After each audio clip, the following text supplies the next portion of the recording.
Joanna heard my words, and her face turned dark with displeasure. She retorted, "I've already thanked you for taking the fall. What more do you want from me? This house is under my name now, and Seamus and I are expecting a baby in a few months. There's not enough room. You need to move out. We can't afford to support an idler." In her eyes, 2 years in prison for her was worth only a single "thank you." Asking for more made me the unreasonable one. Melanie chimed in, "Nino, don't you get it? A man's fate is to marry and provide, not live off his family. We were hoping to marry you off to a good woman and get some stability, but now, as an ex-convict, no one will want you. Letting you stay here is already as considering old time's sake." Seamus added, "Exactly. You've been to prison, so you'll be poor forever. If we let you stay, you'll drain us dry," he said, his tone merciless. James put out his cigarette and said coldly, "Jonathan, you're grown up now. It's time you understood the importance of contributing to the family instead of causing trouble." Each of their words felt like a sharp knife piercing my heart. Despite my overwhelming disappointment, my eyes welled up. I looked at them and said hoarsely, "No wonder you never visited me once during my 2 years in prison. I thought you were just too busy to see me. But now I see you only saw me as a moneymaker. You kicked me to the curb without hesitation the moment I couldn't make money anymore." I tilted my head back, fighting to hold back my tears. "Then," I asked, "so you're all determined to kick me out today?" "Yes," Seamus replied without hesitation. Melanie, Joanna, and James all looked equally resolute. Clearly, there was no room for negotiation. I saw no trace of affection in their eyes. I nodded, my heart completely broken. "Fine, as you wish. From today, we're done. And I hope you won't regret it." I finally saw them for what they were. These people I'd longed for during my 2 years in prison didn't deserve my sacrifices.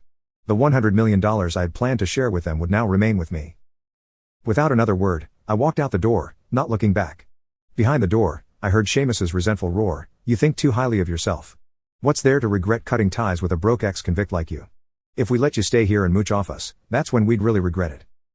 Leaving that heartless home, I wandered the streets alone for a long time before finally finding a hotel to stay in. Lying on the bed, I stared at the 9-figure balance in my bank account, lost in thought. I used to believe I lived in a very happy family. My father patiently comforted and advised me when I faced difficulties at work. My mother would bring my favorite meal to my office when I worked late. My sister would come to pick me up from work when it rained. I felt like the cherished little prince of the family. I was always puzzled whenever I saw stories online about parents favoring daughters over sons. How could such families exist? How could parents not love their sons? But now, I finally grasped that awful feeling of helplessness and disappointment. I realized I had always been part of such a family. All the love I had felt was conditional, based on my usefulness. To them, I was more like an investment. Their love was the cost, and my money was the return. So, the gifts of fate had always come with a hidden price.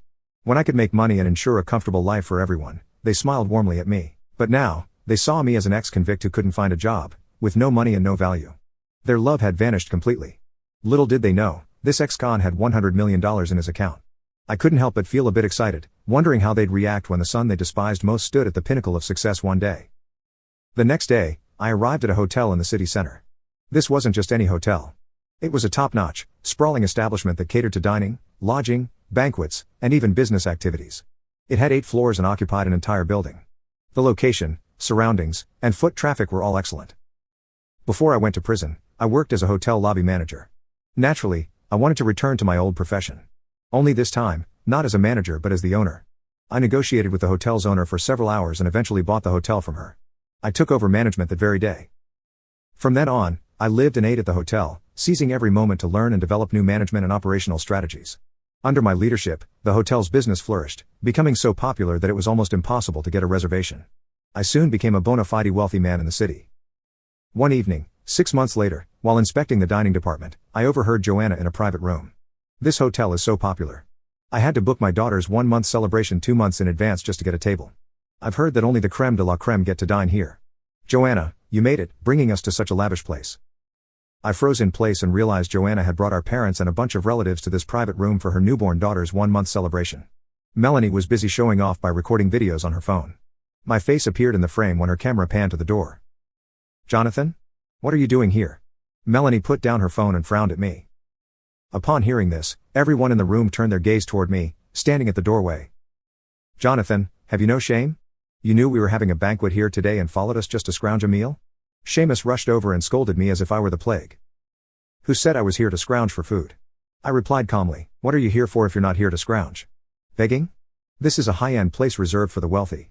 If you're hungry, go dig through the trash outside. That's where you belong," she said, crossing her arms and looking at me with utter disdain. The other relatives also frowned and glared at me, their expressions filled with disgust as if I were an annoying fly. Joanna spoke up, too, clearly unhappy.